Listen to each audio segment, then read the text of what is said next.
రాష్ట్ర బడ్జెట్ పై అటు అధికార విపక్షాల మధ్య మాటల యుద్ధం కొనసాగుతుంది.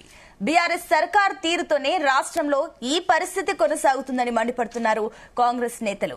గత ప్రభుత్వం 10 ఏళ్లలో చేసిన అప్పుల కంటే ఏడాదిలో కాంగ్రెస్ సర్కార్ చేసిన అప్పులే ఎక్కువగా ఉన్నాయని బీఆర్ఎస్ నేతలు సీరియస్ అవుతున్నారు. ఇంత అప్పు చేసి కాంగ్రెస్ ఇచ్చిన ఏ హామీ కూడా నెరవేర్చలేదంటున్నారు. ఇవాళ డిబేట్ లో ఈ అంశం పైన డిస్కస్ చేస్తున్నాం. ఇవాళ డిబేట్ లో మనతో పాటు పార్టిసిపేట్ చేస్తున్నారు కాంగ్రెస్ అధికార ప్రతినిధి రమేష్ గారు, అదేవిధంగా బీఆర్ఎస్ ప్రతినిధి విజయ్ ఆర్య క్షత్రియ గారు, అండ్ అదేవిధంగా రాజకీయ విశ్లేషకులు డాక్టర్ జయరామ్ గారు మరి కాసేపట్లో జాయిన్ అవుతారు. వెరీ గుడ్ మార్నింగ్ అండి అందరికి. రమేష్ గారు, అధికారంలో మీరే ముందున్నారు కాబట్టి సో ఫస్ట్ మీకంటే ముందుగా అసలు విపక్షాలు ఏమంటున్నాయి అనేది కూడా ఒకసారి తెలుసుకునే ప్రయత్నం చేద్దాం, ఎందుకంటే మీరు జవాబు ఇవ్వాలి కాబట్టి. విజయ్ ఆర్య గారు, గుడ్ మార్నింగ్ అండి. సో ఇక్కడ చూస్తే కూడా 2025-26 బడ్జెట్ లో మేము అన్ని సంక్షేమం అన్నిటికీ సంబంధించి కూడా క్యాలిక్యులేట్ చేసి అందరికీ సమన్యాయం చేసే దిశగా ఆ బడ్జెట్ ఉంది, మేము పూర్తి న్యాయం చేస్తున్నామని చెప్పేసి అంటున్నారు. కానీ మరో పక్క చూస్తే కూడా కేటీఆర్ హరీష్ రావుల వాదన మరో రకంగా ఉంది. ఇచ్చిన ఏ ఒక్క హామీ కూడా అమలు కానే విషయం, అంటే ఎన్నికల్లో ఇచ్చిన హామీలు వేరు, బడ్జెట్ లో ఆచరణ లేదు, చాలా తప్పులున్నాయి, అప్పులు చేస్తున్నారు, మరి దారుణంగా ఉందంటూ కూడా విమర్శలు. ఏంటి, ఏ రకంగా చూస్తుంది బీఆర్ఎస్? అమ్మా, ఇది తెలంగాణ స్వరాష్ట్ర ప్రభుత్వ బడ్జెట్ కాకుండా 2014 కంటే ముందున్నటువంటి ఆంధ్ర వలస పాలకులైన ముఖ్యమంత్రులు రెడ్డి బాబుల బడ్జెట్గా దీన్ని మేము చూడాల్సిన పరిస్థితి ఉంది. ఈరోజు స్వరాష్ట్ర బడ్జెట్ ఈ విధంగా ఉంటుందని ఎప్పుడు కూడా మేము అనుకోలేదు. ఈరోజు ఆకాశమే అద్దుగా స్వరాష్ట్రం ఎదుగుతున్న క్రమంలో అంతకంటే అంటే రాకెట్ స్పీడ్తో కేసీఆర్ గారు పరుగులు పెట్టించినటువంటి అభివృద్ధి తెలంగాణను మరి ఇప్పుడు అదే స్పీడు, అదే రాకెట్ స్పీడ్తో 15 నెలల్లో కుప్పకూల్చిన రేవంత్ రెడ్డి గారి ప్రభుత్వము ఈ తప్పుల తడక పోయినసారి బడ్జెట్ అదే విధంగా ఉంది, తర్వాత ఈసారి బడ్జెట్ కూడా అదే విధంగా ఉన్నది.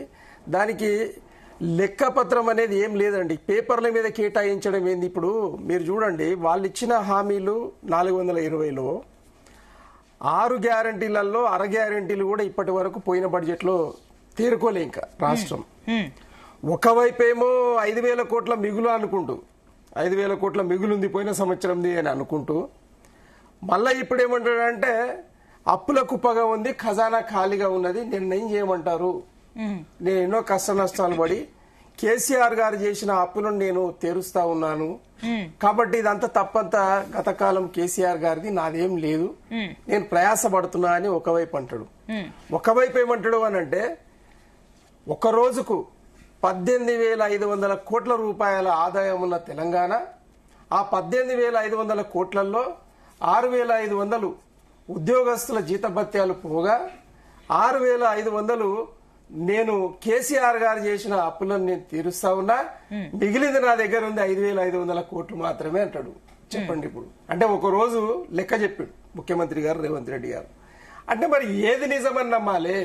ప్రతిపక్షాలు కావచ్చు, ప్రజలు కావచ్చు, మరి మేధావులు కావచ్చు, మరి ఈ ఆర్థిక స్థితిగతి తెలిసి ఈయన ముఖ్యమంత్రి అయిందా, తెలియకుండా ముఖ్యమంత్రి అయిందా, మరి ఎవరిని అడగాలి? ఈరోజు బట్టి విక్రమార్క గారు ఇటుక బట్టీలలో పెట్టి తెలంగాణ రాష్ట్రాన్ని కాలుస్తా ఉన్నాడు.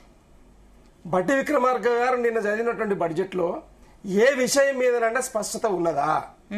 ఒకటి స్పష్టత ఒకవేళ ఉంటే ఈరోజు మీరు చూడండి, మరి అప్పుల కుప్ప అని తెలిసి, ధనమే లేదని తెలిసి, అసలు బడ్జెటే లేదని తెలిసినటువంటి ముఖ్యమంత్రి గారు, కాంగ్రెస్ పార్టీ ఆనాడు ప్రజలకు ఏ విధంగా అమలుకు నోచుకోలేనటువంటి 420 హామీలు ఇస్తారండి? బడ్జెట్ లేనప్పుడు ఏ విధంగా ఇస్తామని చెప్పి మీరు మరి ప్రజలకు నమ్మబలికిండ్రు? అవును కదా, ఆల్రెడీ అప్పుల కుప్ప అని మీరు అన్నారు కదా. మరి అన్నప్పుడు అప్పుల కుప్ప అన్నప్పుడు మరి అప్పుల కుప్ప అని మీ అంతల మీరే ప్రతిరోజు నమ్మబలుకుతున్నారు కదా. మరి పెట్టుబడిదారులు ఎట్లా వస్తారండి తెలంగాణకు? అభివృద్ధి ఎట్లా జరుగుతుందండి? అసలు వీళ్ళకు సోయినదా? అంటే ఏం మాట మాట్లాడాలి, ఏం మాట మాట్లాడొద్దు, ఆర్థికత గురించి మరి ఒక ముఖ్యమంత్రి ఏం మాట్లాడాలి, మంత్రులు ఏం మాట్లాడాలి సోయి లేకుండా మరి మాట్లాడుతూ ఉంటే ప్రతిపక్షమైనటువంటి బీఆర్ఎస్ పార్టీ నాయకులు 10 సంవత్సరాలు రాకెట్ స్పీడ్ తోటి ఒక వేవ్ క్రియేషన్ చేసి ఒక ట్రెండ్ సెట్టింగ్ చేసి తెలంగాణ అంటే మొత్తం ప్రపంచంలోనే ఒక బంగారు తెలంగాణ అనే కాన్సెప్ట్ ను సృష్టించి ఈరోజు పెట్టుబడిదారులను తీసుకొచ్చి తెలంగాణను ఇన్ఫ్రాస్ట్రక్చర్ లో గాని, నీటి పారుదలలో గాని, అలాగే ఇండస్ట్రియల్స్ లో గాని మరి ప్రతి ఒక్క విషయంలో మరి డెవలప్ చేస్తే బంగారు పల్లెన్ని కాంగ్రెస్ పార్టీకి ఇస్తే ఆ బంగారు పల్లెన్ని తునాతునకలు చేసి ఈరోజు అమ్ముకునే పరిస్థితి వచ్చింది అని అంటే మరి ఏం చెప్పాలా? ఈరోజు ఒక మాట అండి, మన ఏది అదేమో సిటీ పెడతా ఉన్నారు, ఫ్యూచర్ సిటీ.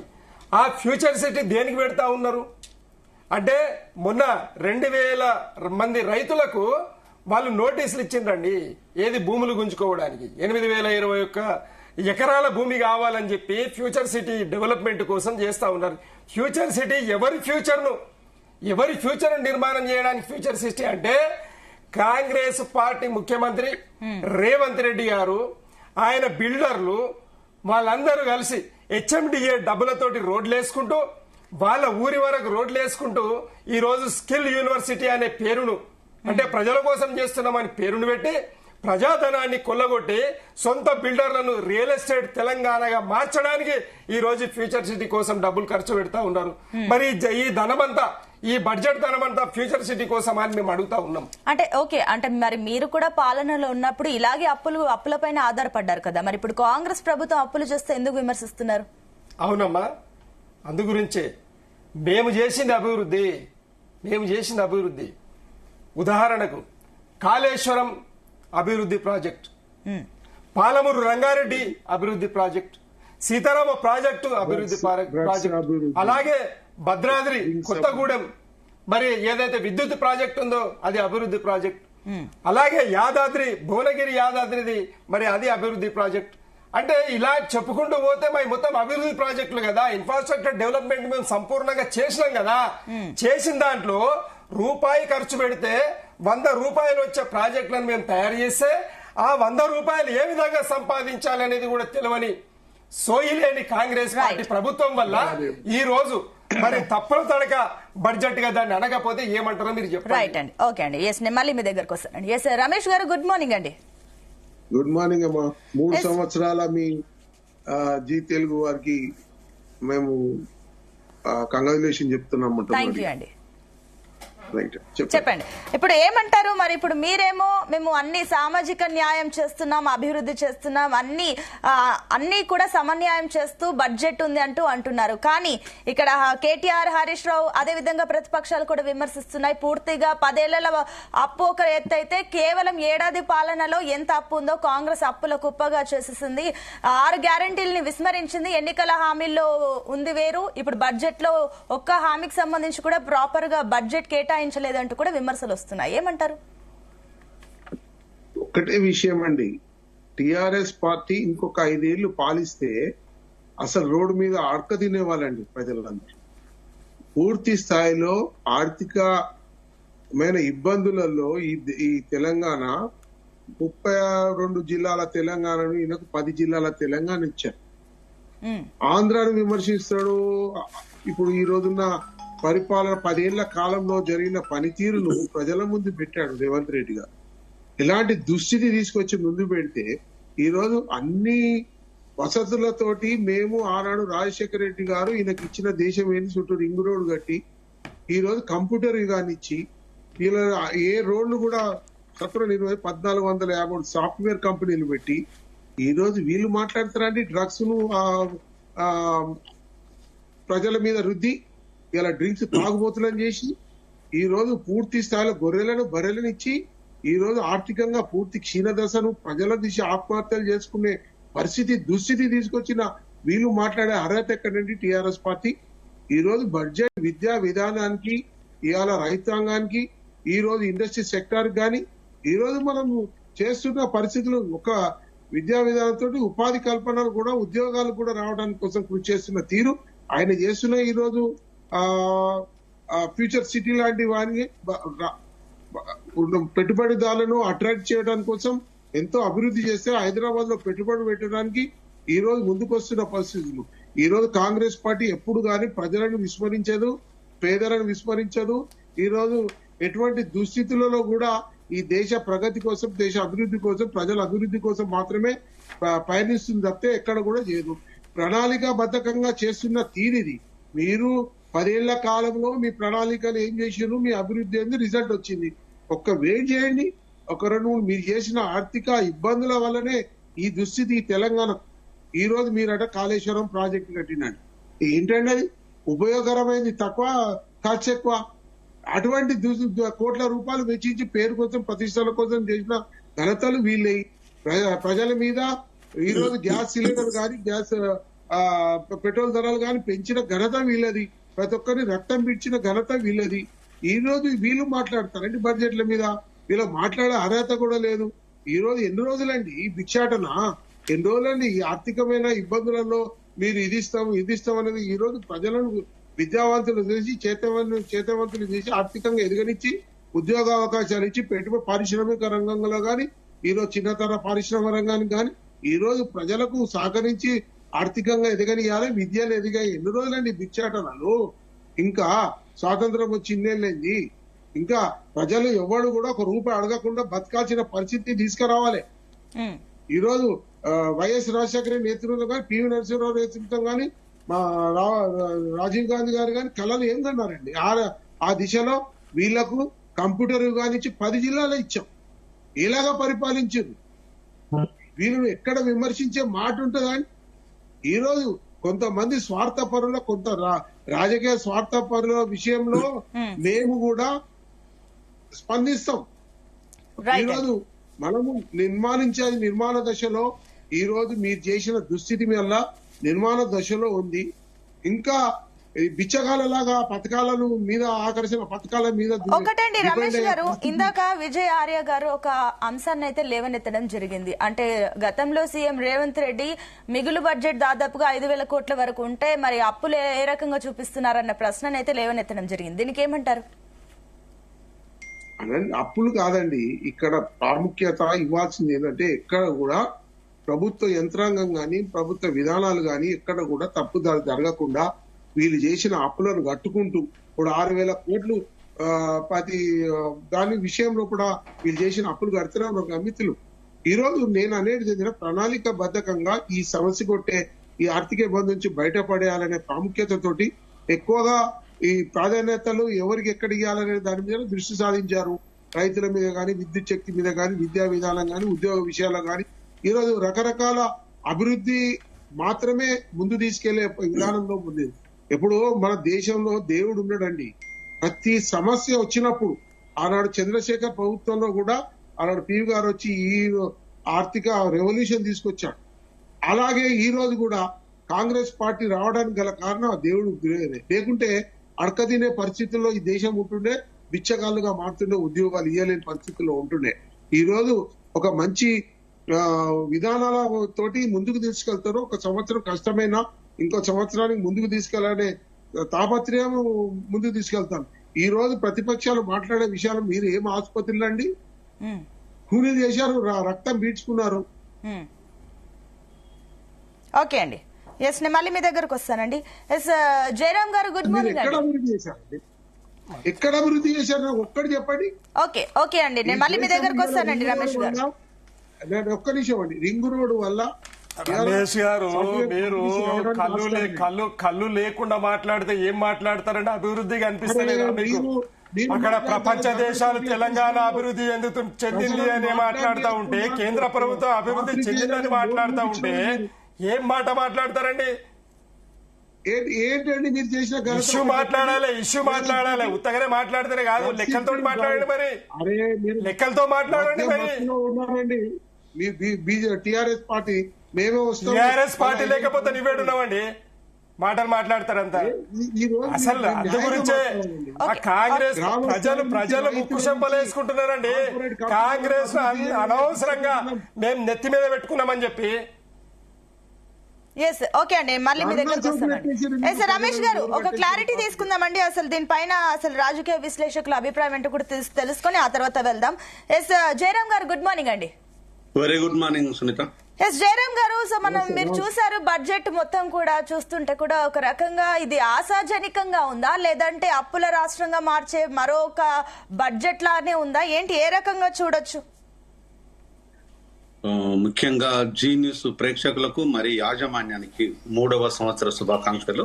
థ్యాంక్ యూ అండి. దాంతో పాటు వచ్చేసి బడ్జెట్ సమావేశాలను ఈ రోజు మనం డిస్కస్ చేస్తున్నందుకు చాలా సంతోషం.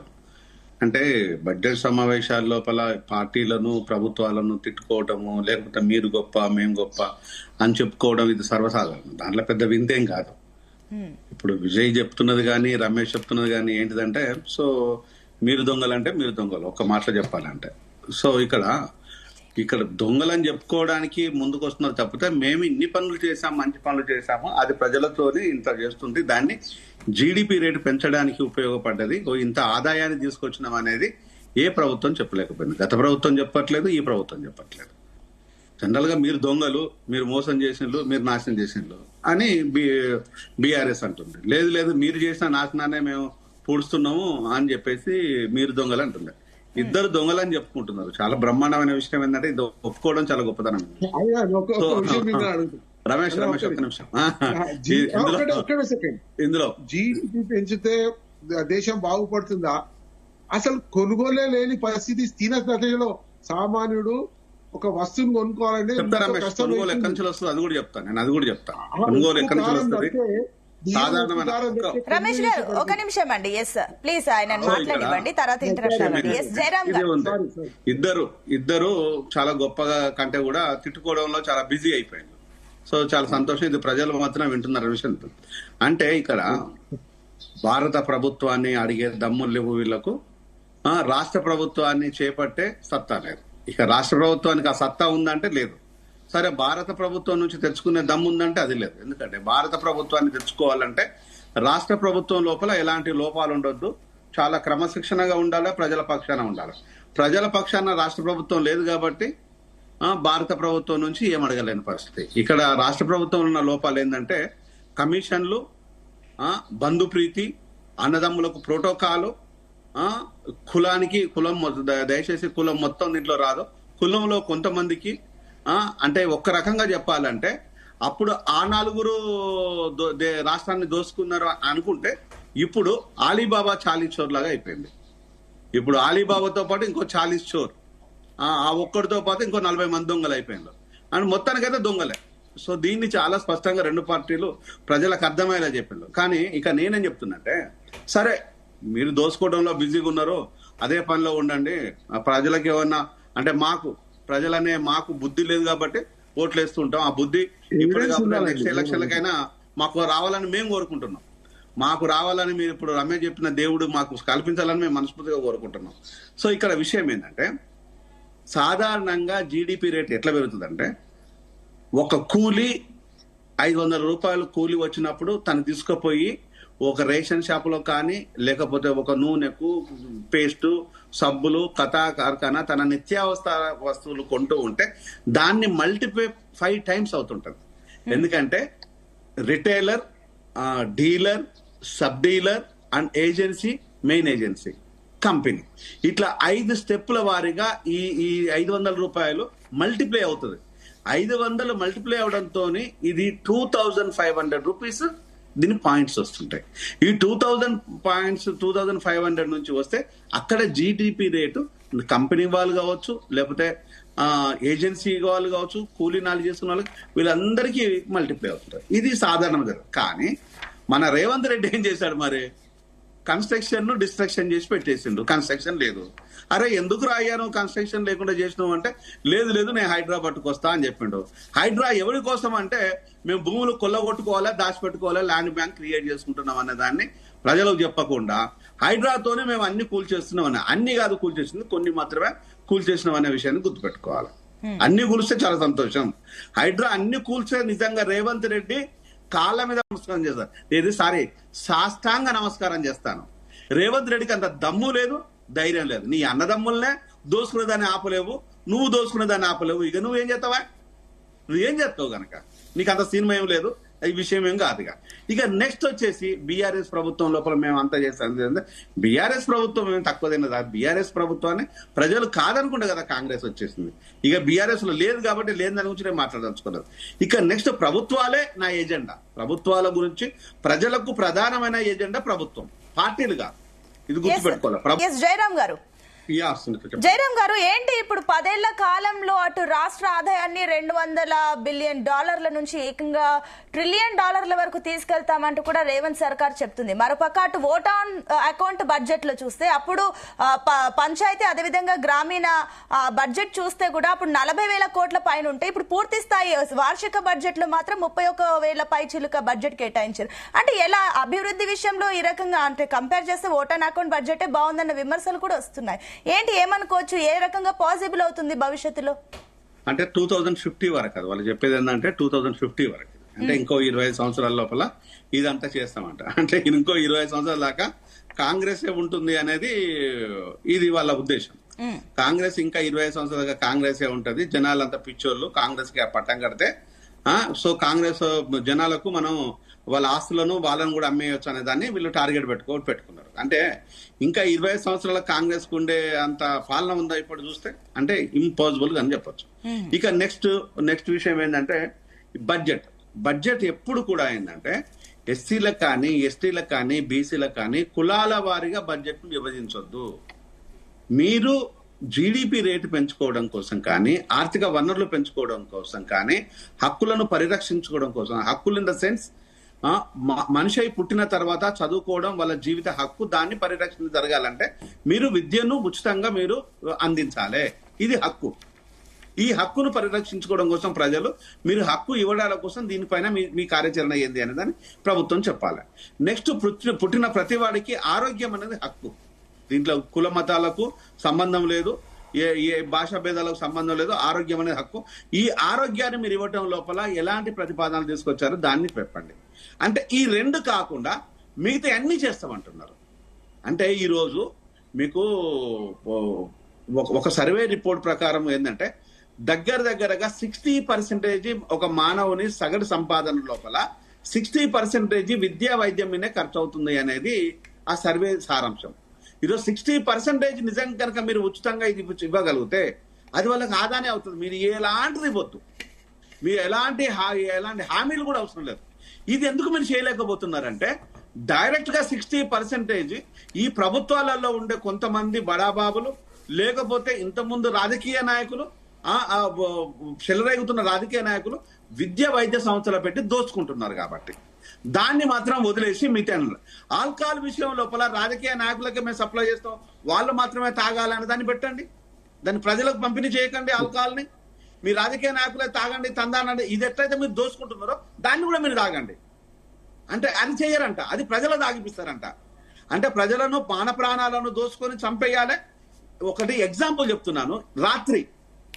రాత్రి నిన్న 9:30కి ఎల్బీ నగర్ రింగ్ రోడ్ లోపల ప్రభాకర్ రెడ్డి అనేవాడు ఒకడు ఫుల్ గా తాగేసి ఒక బైక్ ను కొట్టేసి దగ్గర 500 మీటర్స్ ను ఆ తోలుకుంటూ వెళ్ళిపోతే ఆ బైకు మధ్యలో ముందు ఉన్న కారు 2 డ్యామేజ్ అయిపోతే వాడు ఊగుతూ తూలుతూ పోతున్నాడు. ఈ పాపం ఇవ్వండి. నిన్న జరిగిందండి ఇది. మీ న్యూస్ లో కూడా వచ్చి ఉంటుంది, బహుశా ఒకసారి చెక్ చేయండి. నిన్న జరిగిన ఈ తాగుబోతుల దందా ఇదంతా ఇది ఎవరిని? ప్రభాకర్ రెడ్డి తప్పందామా? కారుది తప్ప? లేకపోతే తాగిన వన్ తప్ప, అమ్మిన వంద తప్ప, కొన్న వన్ తప్ప, ప్రభుత్వం తప్ప? ఇప్పుడు 5 స్టెప్స్ చెప్పాను. ఎవరిది తప్ప? ఇక్కడ ఈ క్రైమ్ వెనకాల ఎవడు కారణం ఉన్నాడు? దీన్ని ఆపండ్రా అయ్యా అంటే ఆపరంట. అంటే బీసీలు, ఇక బీసీలను మేము 42% ఇస్తున్నామని కాంగ్రెస్ చెప్పుకుంటుంది. కాంగ్రెస్ కాస్త సిగ్గు ఎగ్గనంత ఏం లేదు. బీసీలకు కనుక మీరు అదే ఇచ్చినట్టు అవుతే బీసీ కులగణన లోపల మీరు చేస్తున్న దాన్ని చట్టబద్ధం చేయమని అందరం అడుగుతున్నాం. ఎస్సీ వర్గీకరణ క్లాసిఫికేషన్ కూడా చట్టబద్ధం చేయమని అందరం అడుగుతున్నాం. దాన్ని తాత్సారం చేసుకుంటూ దినదినగా డ్రాగన్ చేసుకుంటూ వస్తున్నారు. ఫర్ ఎగ్జాంపుల్ ఇప్పుడు రమేష్ అన్న లైవ్ లో ఉన్నాడు. ఆయన బీసీగా మీరు వదిలిపెట్టిందే ఉన్నది. ఈ రోజు బీసీలో నాయకుడే కదా, బీసీలో ఉన్నవాడే కదా, మీ కాంగ్రెస్ పార్టీయే కదా, గత 30 సంవత్సరాలుగా ఉన్న రాజకీయ నాయకుడే కదా, ఇంకా ఒక సీనియర్ స్పోక్స్ పర్సన్ కదా, మీరు ఒరగబెట్టిందే ఉన్నది. అంటే ఈ రోజు అదే నిన్న కాక మొన్న రెడ్డిలు వచ్చిన రెడ్డిలకు మీరు కట్టబెట్టిన పదవులన్నీ ఈ రోజు నిన్నగాక మొన్న వచ్చిన అగ్ర కులాలు అని నేను చెప్పను గాని నీ కులం వ్యక్తిలో ఉన్న వ్యక్తులను నీకు కావాల్సిన వ్యక్తులను ఈరోజు చేసినవండి. అందుకోసమే ఈ రోజు ప్రజలు అంటున్న విషయం ఏంటంటే ఆ నలుగురు దోపిడీ కంటే ఈ రోజు దోపిడీ అనేది అలీబాబా 40 స్టోర్ అలీబాబాతో పాటు ఇంకో 40 మంది దొంగలను ఎంటర్టైన్ చేస్తున్నారు అనేది ఈ రోజు ప్రజల ముందు ఉన్న వాస్తవాలు. ఈ రోజు అలీబాబా ఎవరో తెలుసు, ఆ 40 మంది దొంగలు ఎవరో తెలుసు. ప్రజలకు ఇంత స్పష్టంగా ఉన్నట్టు అయితే ఇంకా మీరేదో చేస్తాం చూస్తామంటే ఎక్కడ చేస్తావు నువ్వు, ఏ విధంగా చేస్తావు? మొన్న ఇంకొక విషయాన్ని నేను చెప్తాను. మొన్న సీఎం అనే వ్యక్తి నిజంగా సిగ్గుండాలి ఆ మాట చెప్పడానికి. సీఎం అనే వ్యక్తి రాష్ట్రం లోపల అప్పులున్నాయి, అప్పులు కడుతున్నామంటే రాష్ట్రంలో ఈ రోజు కొత్తగా అప్పులు ఏంది? 20 సూత్రాల పథకం పెట్టే కాడ నుంచి ఇందిరాగాంధీ గారు అప్పులు చేసుకుంటూ వచ్చారు. ఈ రోజు అప్పులు పెరిగి కుప్ప అయిపోయినాయి. దాన్ని మరి ఆ రోజు అవి కూడా అప్పులే కదా. ఆ కాంగ్రెస్ చేసిన అప్పులు కావా? బీఆర్ఎస్ చేసిన అప్పులు మాత్రమే అప్పులా? ఈ రోజు ప్రభుత్వ అప్పులుగా చూస్తారు తప్పితే పార్టీల అప్పులు కాదు.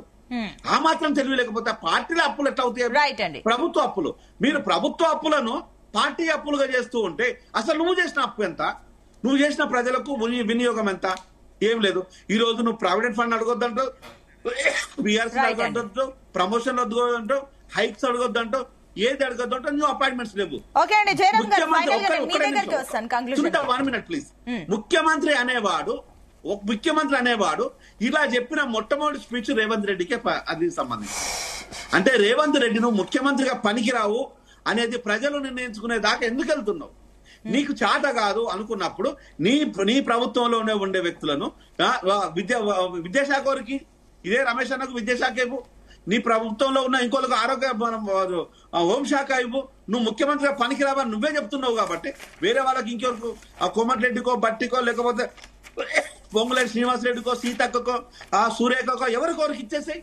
నువ్వు పనికిరానని నువ్వే చెప్తున్నావు, నీ వల్ల కాదని నువ్వే చెప్తున్నావు. కానీ దోపిడీ నువ్వు చేస్తున్న ల్యాండ్ బ్యాంక్ ఈ రోజు ప్రజల ముందు కళ్ళ ముందు కనిపిస్తున్న ల్యాండ్ బ్యాంకు నీ అన్నదమ్ములు దోసుకున్న దాని గురించి ఈ రోజు ప్రజలు అడుగుతుంటే దానికి ఆన్సర్ మాత్రం లేదు. ఓకే అండి, ఎస్.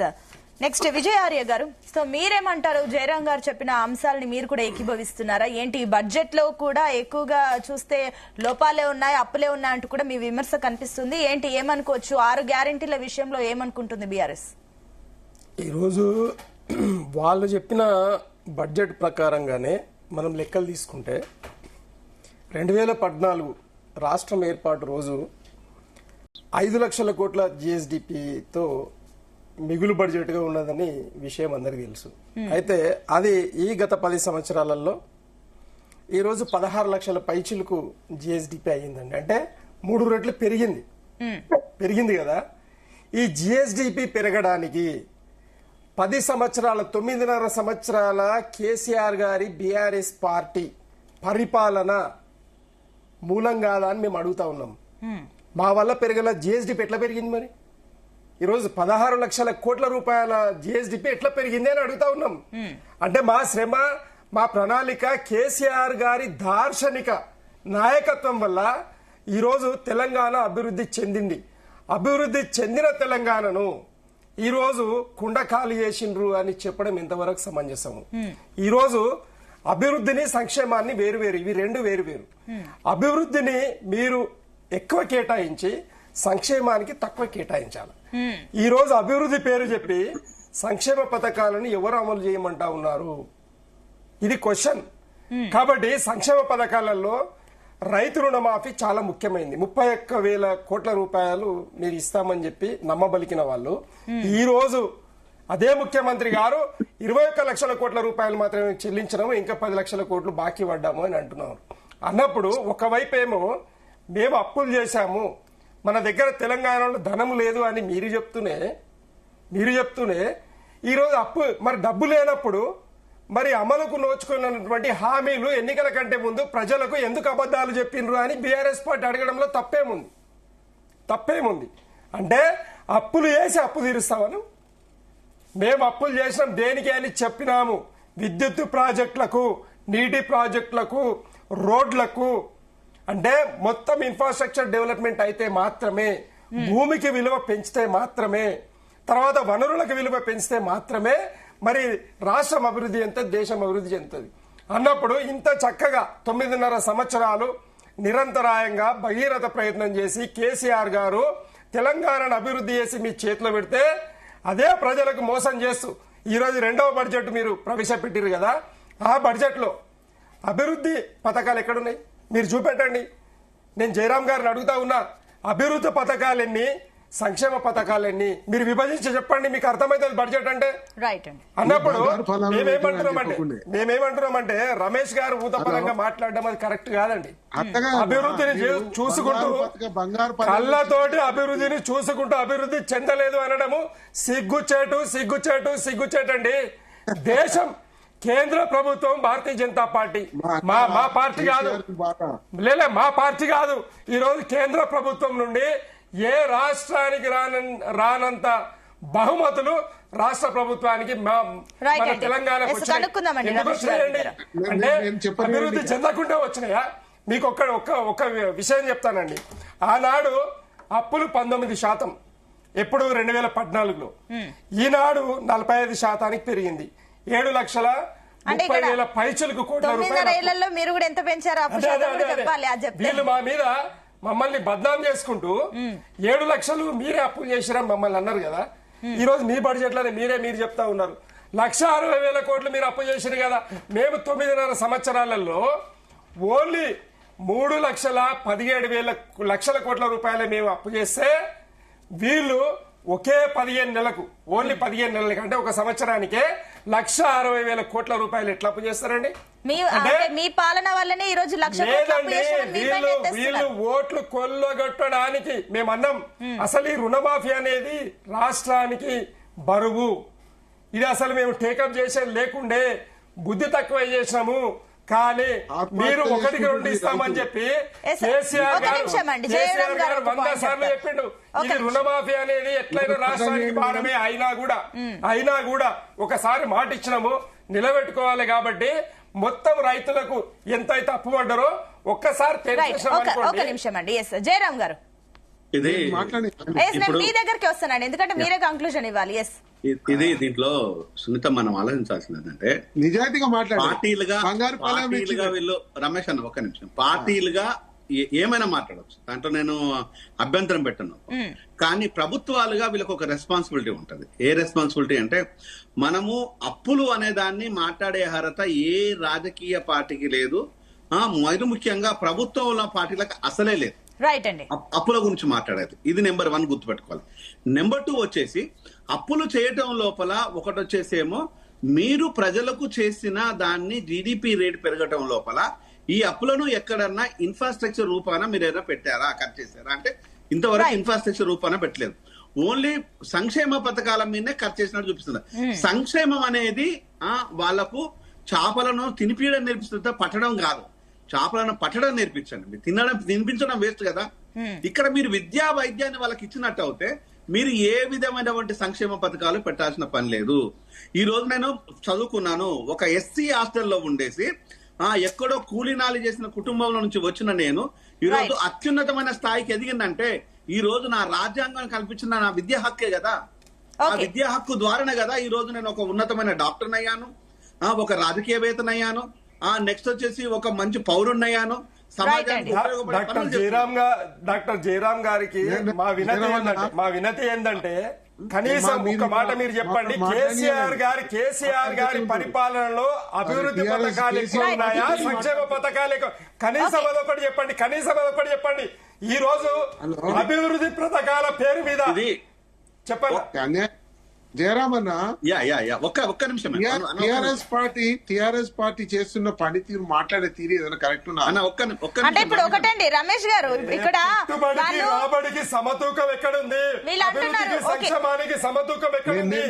రమేష్ గారు ఒకటండి, బట్టి విక్రమార్క చెప్పిన కమెంట్స్ మేము ఒకసారి మళ్ళీ రివైవ్ చేస్తున్నాం. మీకు ఒకటి అండి, అంటే వాళ్ళేమో అభివృద్ధి కోసం అప్పు చేసినాం అంటే మీరేమో 6 గ్యారెంటీలు హామీల దిశగా మేము ఆలోచించి బడ్జెట్ లో పొందుపరుస్తున్నాము, మేము సంక్షేమం కోసము కేటాయిస్తున్నాం అంటూ కూడా మీరు చెప్పడం జరిగింది. అంటే ఏమంటారు అంటే ఏంటి అంటే మీరు ఇచ్చిన హామీలు నెరవేర్చడానికి ఈ రోజు బడ్జెట్ పెట్టారా, లేదంటే తెలంగాణ రాష్ట్ర అభివృద్ధి కోసం బడ్జెట్ పెట్టారన్న ఒక సంకోచంలో ప్రజలు ఉన్నారు. ఏంటి దీనికేమంటారు? అండ్ మరొక పక్క సరే మీరు సంక్షేమం అన్నారు, సరే ఇప్పటి వరకు 6 గ్యారెంటీల్లో కూడా ఒక ఉచిత బస్సు మినహా ఏది కూడా మీరు అమలు చేయలేదు. కళ్యాణ లక్ష్మి అన్నారు, తులం బంగారంగా కనీసం గ్రామ బంగారం కూడా ఊసు లేకుండా పోయింది. అంటే ఇలాంటి పరిస్థితుల్లో తెచ్చి మళ్ళీ సంక్షేమంకి ఇంత పెద్దపీట వేస్తున్నామని చెప్తున్నారు కదా, మరి ఎక్కడ దీనికి సంబంధించి ఎక్కడ రిజల్ట్ ఉంది మీరే చెప్పండి. హలో మేడం, ఈ రోజు టిఆర్ఎస్ పార్టీ బంగారుపాలెంలో ఇచ్చినాము, అభివృద్ధి చేసి ఇచ్చినాము అనేది ఎంత మోసం అంటే, ప్యారేజీలు కడతారు, ప్రాజెక్టులు కడతారు, ఆ పైసలు కట్టలేదు ఇప్పటికి.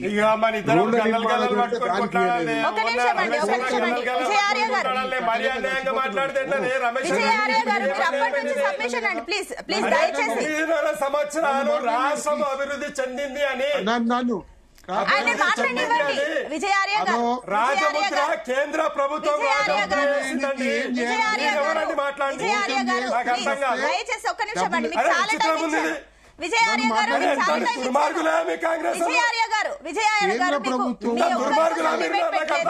విజయార్య గారు మీ ఒక్కరి కోసం డిబేట్ పెట్టలేదు. దయచేసి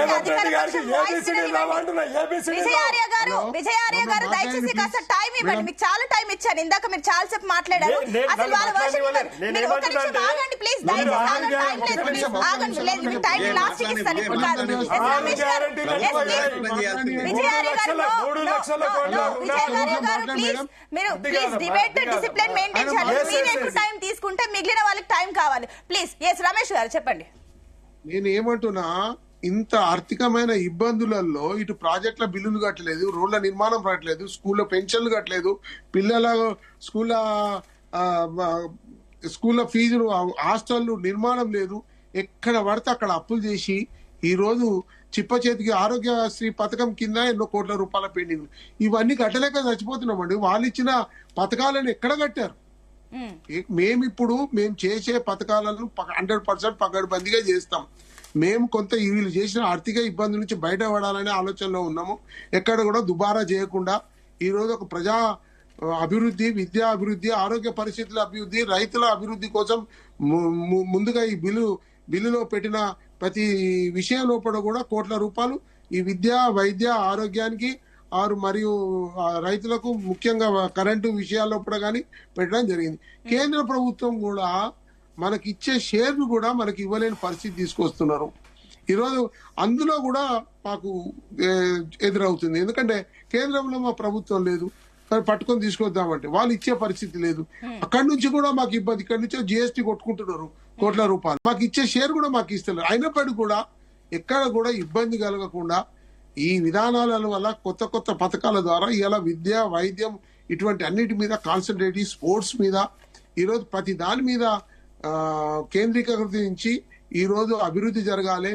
పేదల్లాగా ఉన్నారు, మధ్యతరగతి ఇందాక మీరు స్పోర్ట్స్ గురించి అన్నారు కాబట్టి లేవనెత్తుతున్నాము. అందాల పోటీకి 2000 పైచిలుక మీరు కోట్ల వరకు మీరు స్పెండ్ చేస్తున్నారు. మరి ఈ విషయంలో స్పెండ్ చేసినప్పుడు గతంలో ఈ కార్ రేస్ విషయంలో ఎందుకు మీరు ఇప్పటి వరకు వచ్చేదాన్ని ఎందుకు ఆపారని విమర్శలు వస్తున్నాయి. పెట్టద్దని అనలేదండి, అందులో అవినీతి జరిగింది, దానిలో చాలా కుంభకోణాలు ఉన్నాయని చెప్పాను తప్పితే మేము పెట్టద్దని.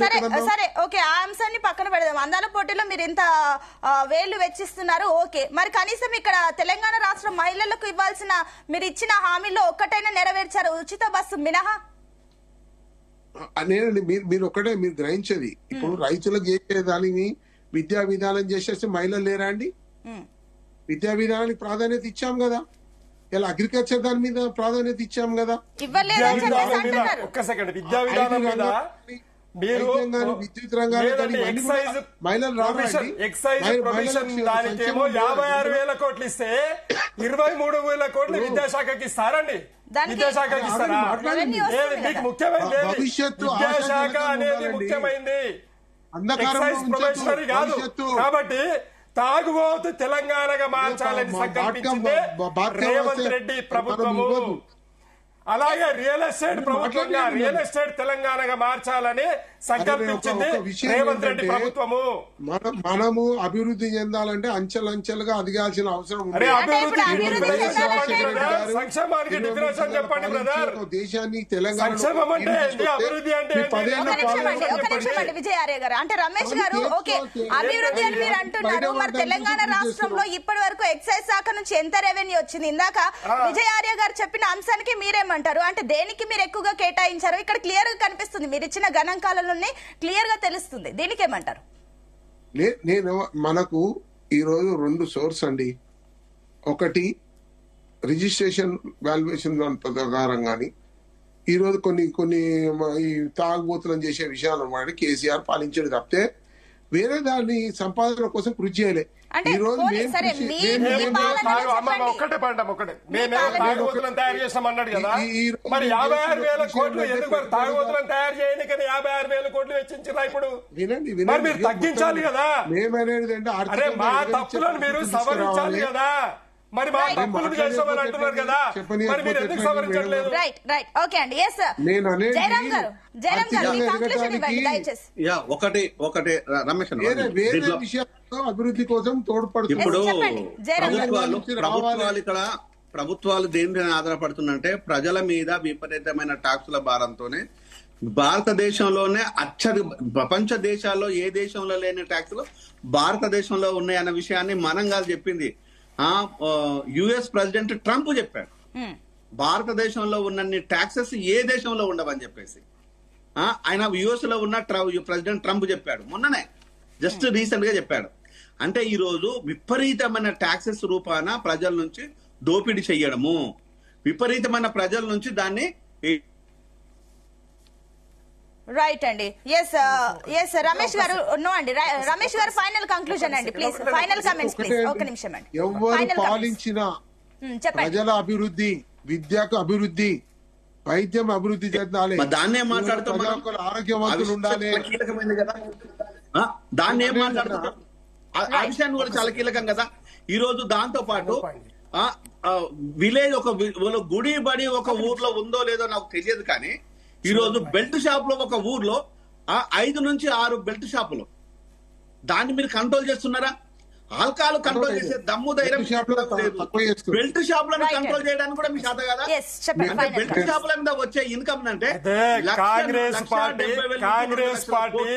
ఈ రోజు 52% నుండి 52% నుండి 55% ఉన్నటువంటి బీసీలకు 42% తగ్గించి ఈ రోజు రిజర్వేషన్ ఇచ్చినటువంటి బీసీలను మోసం చేసినటువంటి కాంగ్రెస్ పార్టీ. అట్లనే ఎస్సీ రిజర్వేషన్లలో ఈ రోజు మాదిగలకు 12% మాదిగలకు రిజర్వేషన్ కేటాయించాల్సిన అవసరం ఉండే, వాళ్ళకు 9% ప్రకటించారు.